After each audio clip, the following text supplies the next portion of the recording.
Mon mari est parti en voyage d'affaires avec mon argent, mais j'ai découvert que ma belle-fille l'aidait à couvrir son infidélité. Maintenant, ils sont embarrassés parce que je vais tout leur prendre lors du divorce. Il y a 2 semaines, j'ai, 42 ans, femme, découvert que mon mari Jeff, 46 ans, homme, avec qui je suis marié depuis 6 ans, me trompait. Le pire, c'est que ma belle-fille, Vanessa, qui le couvrait, était au courant. Alors que je l'avais toujours traité comme ma propre fille, Jeff et Vanessa faisaient partie de ma vie depuis 12 ans. J'ai vu Vanessa grandir et je l'ai pratiquement élevée depuis qu'elle avait 6 ans, après qu'elle ait perdu sa mère quelques mois seulement après sa naissance. Elle venait tout juste d'avoir 18 ans il y a quelques semaines, et Jeff et moi lui avions acheté une voiture pour son anniversaire. En réalité, c'est moi qui avais payé la voiture. Nous lui avions dit que c'était un cadeau de la part des 2 parents, car Jeff était au chômage depuis 8 mois, et moi, comme une idiote, je travaillais seul pour subvenir aux besoins de cette famille. Le précédent emploi de Jeff était très bien rémunéré, et nous vivions confortablement avec nos 2 revenus. Mais ensuite, il y a eu des licenciements massifs lorsque l'entreprise a commencé à couler et a finalement fermé. Pendant cette période, il a perdu son emploi, et je lui ai promis de prendre le relais jusqu'à ce qu'il retrouve quelque chose. Quelques semaines après avoir perdu son travail, il m'a dit qu'il voulait créer sa propre entreprise et qu'il allait travailler sur un modèle commercial, sans reprendre de travail tant qu'il n'aurait pas tout planifié. J'ai accepté parce que je savais que c'était un de ses projets à long terme. J'ai accepté ce compromis en pensant que cela prendrait quelques mois, et qu'une fois son entreprise lancée et couronnée de succès, ce serait positif pour la famille. Je pensais donc que cela valait la peine de faire quelques sacrifices maintenant pour l'avenir. Depuis plusieurs mois, il mettait de l'argent de côté alors que je payais toutes les dépenses seul, sans me plaindre. Malgré tout cela, il me trompait depuis 3 mois. Vanessa le savait et l'aidait même à le couvrir. J'ai découvert la vérité par pur hasard, car il était récemment parti en soi-disant voyage d'affaires. Il m'avait dit que c'était nécessaire parce qu'il avait une réunion avec un investisseur important. S'il réussissait à conclure l'affaire, il pourrait lancer son entreprise en quelques semaines. Je n'avais aucune raison de douter de lui, donc c'est moi qui avais réservé ses billets d'avion et sa chambre d'hôtel. Il m'avait dit que ce serait un voyage de 3 jours, donc je ne soupçonnais rien. Mais la veille de son retour, j'ai trouvé quelques messages sur le téléphone de Vanessa, qu'elle avait laissé sur son lit. C'est ainsi que j'ai découvert la vérité. Je ne me souviens plus exactement pourquoi, mais pour une raison quelconque, je suis entré dans sa chambre pendant qu'elle était à la cuisine en train de se préparer à manger. J'ai vu son téléphone sur le lit et je n'ai pas résisté à l'envie de regarder l'écran lorsqu'elle a reçu un message de son père.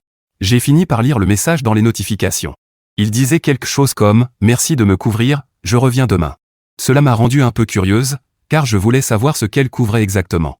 J'ai décidé de déverrouiller son téléphone et de vérifier les messages, car mon anniversaire approchait et, honnêtement, je pensais qu'il parlait d'une surprise ou de quelque chose qu'ils avaient prévu pour moi. Je voulais vraiment savoir ce qui se passait. C'était un peu puéril, mais je pensais juste lire les derniers messages et m'arrêter là.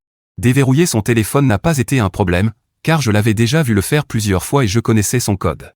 Une fois dedans, j'ai lu les derniers messages, et je suis contente de l'avoir fait, car c'est à ce moment-là que j'ai pris la décision de partir. Il avait dit à sa fille qu'il était bien arrivé à l'hôtel et qu'il avait retrouvé une femme nommée Gwen.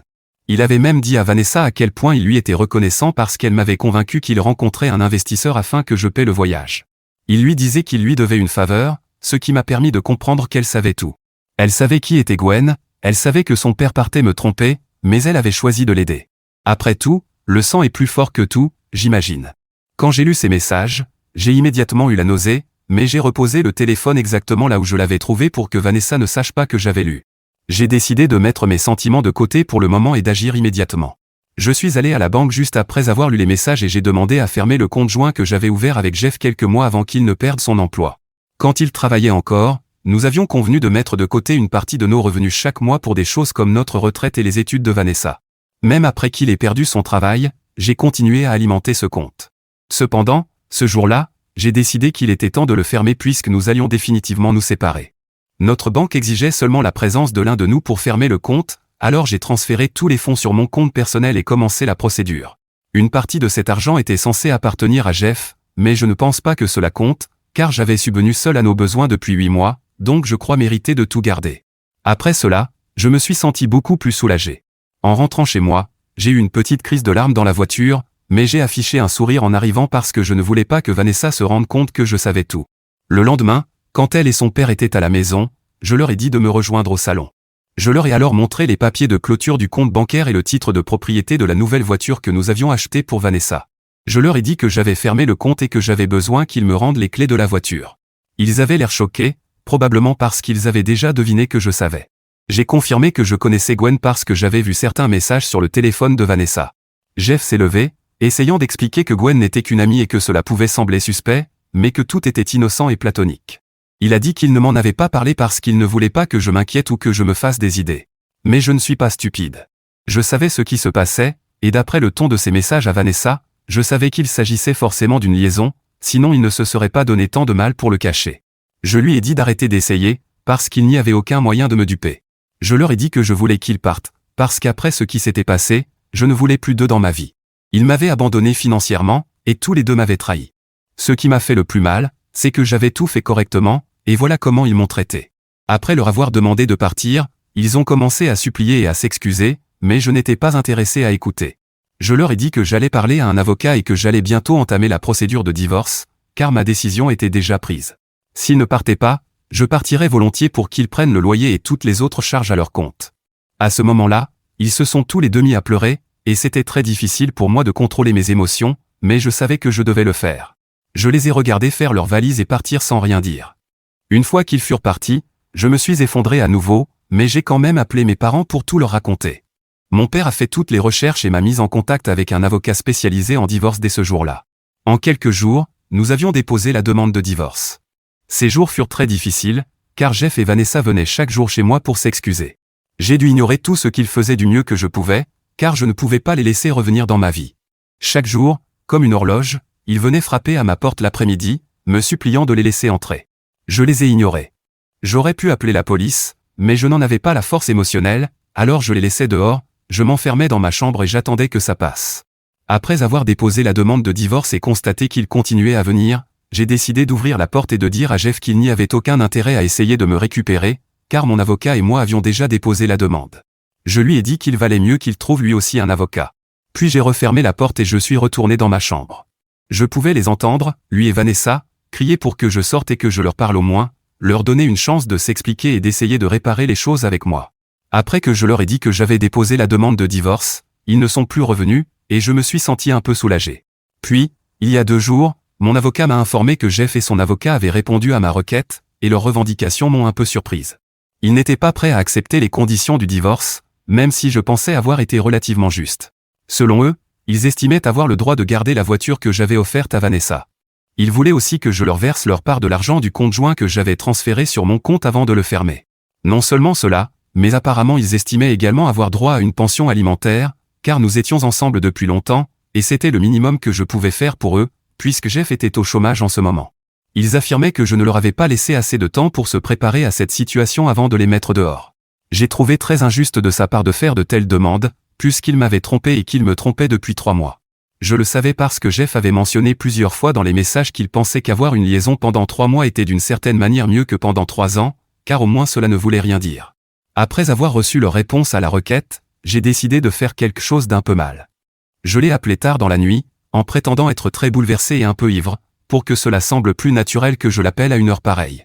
J'ai commencé à parler de ma déception et du fait que sa réponse à ma requête était encore plus douloureuse que le divorce lui-même, car cela me faisait sentir qu'il n'avait été avec moi que pour l'argent ces derniers mois et que notre relation n'avait rien signifié pour lui. J'ai faim de pleurer, sachant que cela l'aiderait à s'ouvrir. Il a commencé à me dire qu'il ne voulait pas ça pour nous deux, mais puisque j'avais déjà déposé la demande de divorce, il devait penser à lui et à Vanessa aussi. Il pouvait se débrouiller en étant au chômage et en dépendant de ses parents pour le logement et la nourriture, mais Vanessa allait commencer l'université dans quelques mois et il ne pouvait pas prendre ce risque, donc il avait besoin de l'argent. Il s'est vraiment mis à pleurer et m'a dit qu'il était tellement désolé pour tout. Il a dit qu'il n'avait même pas voulu me tromper, mais que c'était Gwen qui avait tout commencé, et qu'il n'avait pas su résister parce que tout avait mal tourné récemment. C'était juste une façon de gérer la situation. Il a essayé de me rassurer encore une fois en disant que la situation avec Gwen ne signifiait absolument rien pour lui, qu'ils n'avaient couché ensemble qu'une seule fois lors de ce voyage, et qu'avant cela, ils n'avaient fait que parler en ligne. Puis il a ajouté que si je le voulais, nous pouvions encore annuler le divorce, consulter un conseiller conjugal et essayer de sauver notre mariage. À ce moment-là, j'en avais entendu assez, alors j'ai raccroché. Comme j'avais enregistré toute la conversation, je l'ai envoyé à mon avocat comme preuve qu'il avait avoué m'avoir trompé avec Gwen. Malheureusement, quand j'avais vu la preuve sur le téléphone de Vanessa, je n'avais pas eu le temps de me l'envoyer, donc ce n'était que ma parole contre la sienne, ce qui aurait affaibli mon dossier. Mais maintenant, avec son propre aveu, mon avocat a dit que cela nous aiderait certainement. C'était il y a 2 jours. Aujourd'hui, nous avons rencontré un médiateur, et la première chose que nous avons faite a été de passer l'enregistrement. Nous avons soutenu que puisque Jeff avait avoué avoir trompé, il ne pouvait pas s'en sortir. Il devait accepter mes conditions de divorce ou nous finirions devant le tribunal de la famille. Même là, les choses ne se passeraient pas très bien pour lui, puisque nous vivons dans un état où le divorce repose sur la faute et où les juges disqualifient souvent les adultères du droit à une pension alimentaire. Honnêtement, je ne voulais pas envisager la médiation et je préférais aller au tribunal, mais mon avocat m'a suggéré qu'il serait peut-être plus facile pour lui de céder s'il voyait dès le départ que c'était une bataille perdue. La tête qu'il a faite quand j'ai passé l'enregistrement valait la peine, car je ne pense pas qu'il s'y attendait. Nous avons dû mettre fin à la session sans parvenir à une conclusion, car il était trop choqué, et j'en étais plutôt satisfaite. En rentrant chez moi, j'étais encore contente, jusqu'à ce que je reçoive un message de Vanessa. Elle disait que c'était vraiment méchant de ma part de donner de faux espoirs à Jeff, parce qu'il avait vraiment commencé à penser que peut-être je pourrais lui pardonner après cet appel. Elle s'est aussi excusée pour tout ce qui s'était passé, mais m'a dit que Jeff était son père et qu'elle se devait de prendre son parti, c'est pourquoi elle l'avait couvert. Selon elle, personne ne regrettait plus que Jeff ce qui s'était passé, et le minimum que j'aurais pu faire aurait été de ne pas ridiculiser ses sentiments pour moi en les utilisant pour gagner le divorce. Apparemment, une fois rentré chez lui après la séance de médiation, il s'était complètement effondré, et personne n'avait pu le consoler, ni ses parents, ni même Vanessa. Elle a essayé de faire croire que ce qu'ils avaient fait était peut-être mal, mais que maintenant j'étais dans la même position qu'eux, car il s'avérait que j'étais manipulatrice et impitoyable. Personnellement, je ne pense pas que cela ait le moindre sens, mais juste parce que Vanessa l'a dit, je n'ai pas pu m'empêcher d'y réfléchir. Je sais que c'est irrationnel et déraisonnable, mais je dois quand même poser la question, suis-je la méchante pour avoir piégé mon futur ex-mari afin qu'il avoue m'avoir trompé et pour avoir utilisé cela contre lui pendant notre divorce? Mise à jour 1. Ce subreddit m'a donné exactement le rappel à la réalité dont j'avais besoin, et je lui en suis très reconnaissante. Lire les commentaires a été un vrai électrochoc, car j'avais commencé à me sentir très émotive juste parce que Vanessa m'avait dit quelque chose. On peut se mettre en colère contre son partenaire et décider de lui pardonner, mais avec les enfants, c'est toujours compliqué. Je sais que je ne suis pas sa mère biologique, je l'ai toujours su, mais malgré tout, je l'ai élevée depuis qu'elle était très jeune et je l'ai vue grandir. Naturellement, il a été très difficile pour moi d'accepter que je ne perdais pas seulement Jeff, mais aussi Vanessa, la fille que j'avais élevée comme ma propre fille. Je trouvais déjà très difficile de gérer mes émotions, et je suppose que c'est pour ça que je me suis laissé un peu emporter et que j'ai commencé à me sentir coupable. C'est pour ça que je suis venu ici chercher de la validation. Grâce à vous tous, je réalise maintenant que Vanessa essayait de me manipuler pour que je me sente mal. J'avais déjà bloqué Jeff, et après avoir lu les commentaires ici, j'ai décidé de la bloquer elle aussi. Pour être honnête, ça a été l'une des choses les plus difficiles que j'ai eu à faire, encore plus que de couper les ponts avec Jeff. Mais il fallait le faire. Ce qu'elle a fait est impardonnable, et aucune excuse ne pourra réparer ça. Ça fait vraiment mal, probablement plus pour moi que pour elle, car j'ai toujours voulu être mère. Quand j'ai rencontré Vanessa et que j'ai commencé à construire une relation avec elle, j'ai cru que c'était ce dont j'avais besoin pour compléter ma vie. Ce n'est pas mon premier mariage. J'avais déjà été marié auparavant, mais malheureusement, ce mariage s'est terminé par un divorce à cause de mon infertilité. Quand j'avais 22 ans, j'ai épousé mon petit ami d'université et j'étais follement amoureuse de lui. Nous avons décidé d'essayer d'avoir un bébé 2 ans après notre mariage. À ce moment-là, nous étions ensemble depuis presque 5 ans et je pensais que c'était le bon moment. Mais nous avons essayé pendant presque 1 an sans succès, alors nous avons décidé de faire des tests. Malheureusement, j'étais infertile. Nous pouvions continuer à essayer, mais il était probable que cela prenne beaucoup de temps pour que je tombe enceinte, ou bien que je ne puisse jamais tomber enceinte sans traitement. À cette époque, nous venions tout juste de commencer à travailler, donc ce n'était pas réaliste pour nous d'entamer un traitement en raison du coût. Nous ne voulions pas dépendre de nos parents, donc nous avons dû repousser nos projets de bébé. C'était difficile pour nous deux, mais il a commencé à s'éloigner émotionnellement au lieu d'être là pour moi. Finalement, je n'en pouvais plus. Nous avons commencé à beaucoup nous disputer et les choses sont devenues vraiment moches. Après presque 1 an à essayer de sauver notre couple, nous avons décidé de nous séparer. Je suis resté célibataire pendant quelques années jusqu'à ce que je rencontre Jeff. Avec lui, j'ai décidé que je pouvais essayer de retomber amoureuse. C'était clairement une grosse erreur, ce qui me surprend encore aujourd'hui. Avec lui, j'ai décidé de ne rien précipiter, et nous avons même attendu 6 ans avant de penser au mariage, car aucun de nous n'était prêt pour ce genre d'engagement. J'avais traversé un terrible divorce quelques années plus tôt, et lui avait perdu l'amour de sa vie 6 ans avant de me rencontrer. Nous avons pris les choses lentement, mais ça n'a rien changé puisqu'il a fini par me tromper. Je ne sais pas pourquoi je raconte ça, ce n'est pas vraiment en rapport avec ce qui se passe aujourd'hui, mais j'avais besoin d'en parler. Tout le monde dans ma vie connaît déjà tout ça, et je ne voulais pas les embêter à répéter les mêmes choses encore et encore. Bref, ce que je veux dire, c'est que j'ai toujours voulu être mère, mais malheureusement, ça n'avait pas été possible pour moi à l'époque. Quand j'ai rencontré Jeff et que je l'ai épousé, j'étais déjà dans la trentaine avancée et je ne voulais pas risquer ma santé pour une grossesse. En plus, je devais m'occuper d'eux, donc j'ai commencé à considérer Vanessa comme ma propre fille. Je la présentais toujours aux autres comme ma fille, mais après tout ce qui s'est passé, je ne ressens plus la même chose. Plus que le deuil de quelqu'un que j'aimais de tout mon cœur, je pleure la perte de ma fille. Ils sont tous les deux encore en vie, mais j'ai l'impression que les versions d'eux que je portais dans mon cœur sont déjà mortes. Je suis en deuil parce que les choses ne redeviendront jamais comme avant. La vérité, c'est que Vanessa n'est pas ma fille, car si elle l'était, elle ne m'aurait jamais fait subir ça et aurait été honnête avec moi. C'est ça la partie la plus triste, non seulement j'ai perdu un mari, mais j'ai aussi perdu une fille. Mise à jour 2. Tout d'abord, je voudrais remercier chaque personne qui a répondu à ma dernière mise à jour, m'a apporté du réconfort et a laissé des commentaires bienveillants et encourageants. Ça compte énormément pour moi en ce moment, alors que je traverse quelque chose d'aussi douloureux. À toutes les femmes qui ont eu des difficultés avec la fertilité et des partenaires infidèles, merci de m'avoir donné de l'espoir et de m'avoir rappelé que les choses vont s'arranger. J'avais vraiment besoin de cet encouragement en ce moment. Maintenant, pour vous tenir au courant de ce qui s'est passé depuis ma dernière mise à jour, il y a environ une semaine, Jeff a décidé d'accepter mes conditions de divorce. Il semble qu'il ne veuille pas gaspiller le peu d'argent qu'il a en payant un avocat, surtout qu'il sait qu'il perd la bataille. Je sais avec certitude qu'il a compté sur l'aide de ses parents, mais ils ont seulement accepté de le laisser vivre chez eux sans payer de loyer. Quelle que soit la raison, peu importe pourquoi il a décidé d'accepter mes conditions de divorce. Maintenant, il ne nous reste plus qu'à attendre quelques mois avant que le divorce soit officiel. Ni Jeff ni Vanessa n'ont essayé de me contacter après cette séance de médiation, et je suis bien contente qu'ils ne l'aient pas fait. Je ne saurais de toute façon pas quoi leur dire. C'est particulièrement solitaire pour moi, mais beaucoup de gens m'ont encouragé à contacter mes amis et ma famille et à m'entourer de proches pour ne pas tomber dans la dépression. C'est ce que j'essaie de faire. Je passe beaucoup de temps au travail et, quand je n'y suis pas, je m'occupe l'esprit pour ne pas penser à ce que j'ai perdu. Mes amis et ma famille ont été incroyablement présents, venant me voir régulièrement pour s'assurer que je vais bien. La grande majorité des amis communs que Jeff et moi avions ont coupé les ponts avec lui à cause de ce qu'il a fait et m'ont dit qu'ils étaient complètement de mon côté et qu'ils seraient toujours là pour moi si j'avais besoin d'eux. Je leur en suis très reconnaissante, car je ne pense pas que je pourrais entretenir une amitié avec quelqu'un qui resterait en contact avec lui après tout ce qui s'est passé. J'ai aussi commencé à chercher un appartement. Je n'ai plus besoin de vivre dans cette maison, elle est trop grande juste pour moi et elle me rappelle constamment que je suis seul en ce moment. Il y a tellement de changements et c'est très étrange d'essayer de m'adapter à tout ça. Mais je sais que c'est une bonne chose, surtout quand on essaie de sortir d'une période très déprimante de sa vie. Peut-être que ça se révélera être une belle opportunité et que j'en sortirai plus forte. En attendant, tout ce que je peux faire, c'est continuer à me battre et espérer que les choses s'améliorent. Quoi qu'il en soit, merci infiniment à tous ceux qui m'ont soutenu. Ça signifie énormément pour moi et je vous en suis très reconnaissante. Mise à jour 3. Je n'ai pas été active ici depuis un moment, mais c'est seulement parce que j'essayais de remettre ma vie en ordre. J'imagine que je m'en sors plutôt bien, car je suis bien plus heureuse qu'avant, à l'époque où je postais ici régulièrement. Je pense que cette mise à jour est attendue depuis longtemps, alors je vais aller droit au but. Ça fait presque 2 ans que mon divorce a été finalisé et il m'a fallu beaucoup de temps pour commencer à me remettre de tout ça.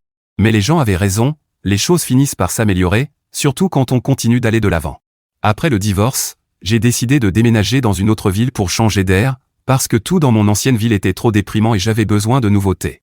J'avais déjà économisé tout l'argent dont j'avais besoin pour recommencer ma vie, car je mettais de côté pour ma retraite et j'épargnais une partie de mon revenu chaque mois. J'avais déjà quitté mon travail et déménagé, alors j'ai décidé qu'au lieu de reprendre un emploi, j'allais commencer à voyager. C'est ce que j'aime vraiment faire. Quand j'étais marié, je devais attendre que nos emplois coïncident pour que nous puissions partir en voyage, mais maintenant je pouvais faire ce que je voulais. Je n'avais pas d'objectif précis, mais j'ai commencé à créer du contenu sur Instagram parce que j'avais vu tant de gens le faire. Je n'avais pas l'intention de devenir célèbre, mais une de mes vidéos est devenue virale. C'était il y a environ 16 mois, et depuis, les choses n'ont fait que s'améliorer pour moi. J'ai commencé à avoir des opportunités de monétiser mon contenu, ce dont je ne savais même pas que c'était possible jusqu'à récemment. C'est comme ça que j'ai commencé à gagner de l'argent, et maintenant je fais de ma passion mon métier. Je n'aurais jamais pensé pouvoir recommencer ma vie et m'amuser autant à mon âge, mais c'est ce qui se passe, et j'en suis vraiment heureuse. Je rends visite à ma famille de temps en temps et je garde le contact avec mes proches et mes amis, mais je profite aussi pleinement de ma vie. Je n'ai aucune idée de ce que Jeff et Vanessa sont devenus depuis notre divorce, et je pense que c'est mieux ainsi. Je ne crois pas vouloir savoir ce qu'ils font. Je suis vraiment heureuse de la vie que j'ai maintenant, et je ne pourrais pas être plus reconnaissante pour le divorce, parce que je pense que ça m'a vraiment changé en tant que personne. Je ne dirais pas que c'était une expérience de vie nécessaire, mais j'ai décidé de tirer le meilleur de ma situation, puisque je n'avais pas vraiment d'autre façon de la gérer. Ça m'a rendue un peu plus audacieuse, et c'est pour ça que je vis la vie que j'ai maintenant, et je serai toujours reconnaissante pour ça. Bref, voilà pour moi. Merci de continuer à me soutenir et j'espère vraiment que toutes les personnes de ce subreddit qui traversent des épreuves similaires trouveront la force d'aller de l'avant. D'après ma propre expérience, je sais que parfois les choses s'améliorent vraiment. Certaines personnes m'ont demandé des nouvelles de Jeff, s'il est toujours avec sa maîtresse ou ce qui est arrivé à Vanessa.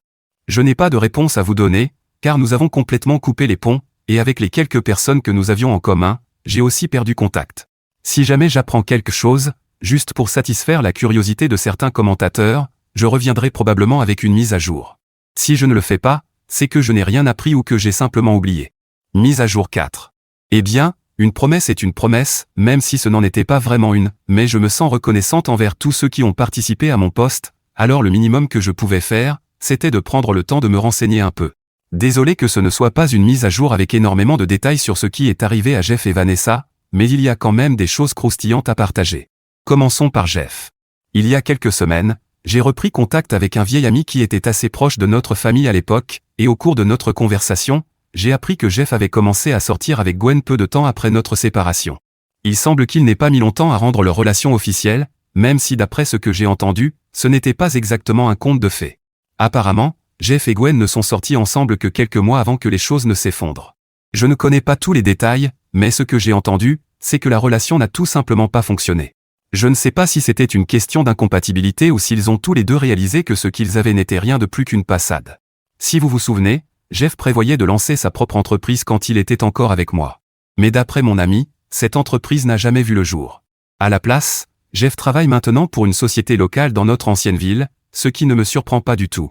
Il a passé des mois à planifier son projet, mais il n'a jamais eu le courage, la discipline ou ce qu'il faut pour réellement se lancer.